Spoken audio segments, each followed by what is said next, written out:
everybody, and welcome to day 411 of Rhys's stories.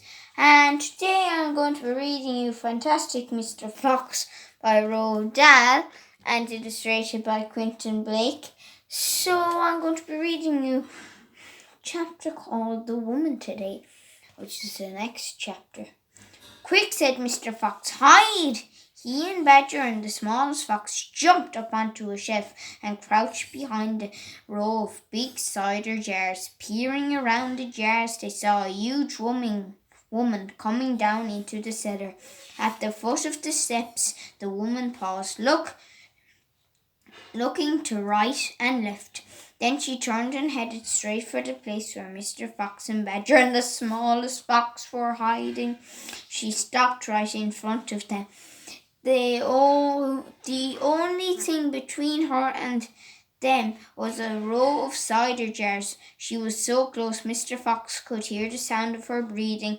Peeping through the crack between two bottles, he noticed that she carried a big rolling pin in one hand. "How many will he want this time, Mrs. Bean?" the woman shouted, and from the top of the steps the other voice called back, "Bring up 2 or 3 jars. He drank 4 yesterday, Mrs. Bean." "Yes, but he won't want that many today because he's not going to be up there more than a few hours longer. He says the fox is bound to make a run for it this morning. It can't possibly stay down that hole another day without food." The woman in the cellar reached out and lifted a jar of cider from the shelf. The jar she took was next but one to the jar behind which Mr. Fox was crouching. "I'll be glad when the rotten brute is killed and strung up on the front porch," she called out. "And by the way, Mrs. Bean, your husband promised I could have the tail as a souvenir." "The tail's been all shot to pieces," said the voice from upstairs. "Didn't you know that?" "You mean it's ruined?" "Of course it's ruined. They shot the tail but missed the fox." "Oh, heck," said the big woman. "I did so want that tail. You can have the head instead, Mabel. You can get it stuffed and hang it on your bedroom wall. Hurry up now with that cider." "Yes, I'm coming," said the big woman, and she took a second jar from the shelf. "If she takes one more, she'll see us," thought Mr. Fox. He could feel the smallest fox's body pressed tightly against his own, quivering with excitement. "Will 2 be enough, Mrs. Bean, or shall I take 3? "My goodness, Mabel, I don't care so long as you get a move on."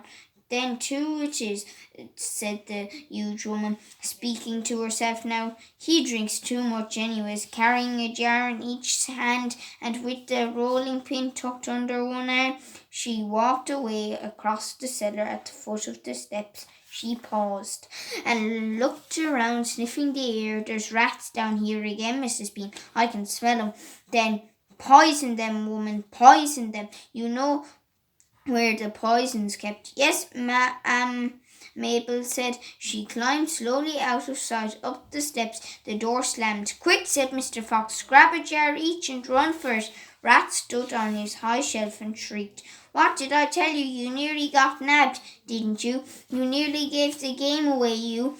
Keep out of here from now on. I don't want you around. This is my place." "You," said Mr. Fox, "are going to be poisoned." "Poppycock," said Rat. "I sit up here and watch her putting the stuff down. She'll never get me." Mr. Fox and Badger and the smallest fox ran across the cellar, clutching a gallon jar each. "Goodbye, Rat," they called out as they disappeared through the hole in the wall. "Thanks for the lovely cider." "Thieves!" shrieked Rat. "Robbers, bandits, burglars." The end. I hope you enjoyed that wonderful chapter, and tomorrow is going to be called The Great Feast, which is the second last chapter. Actually, no.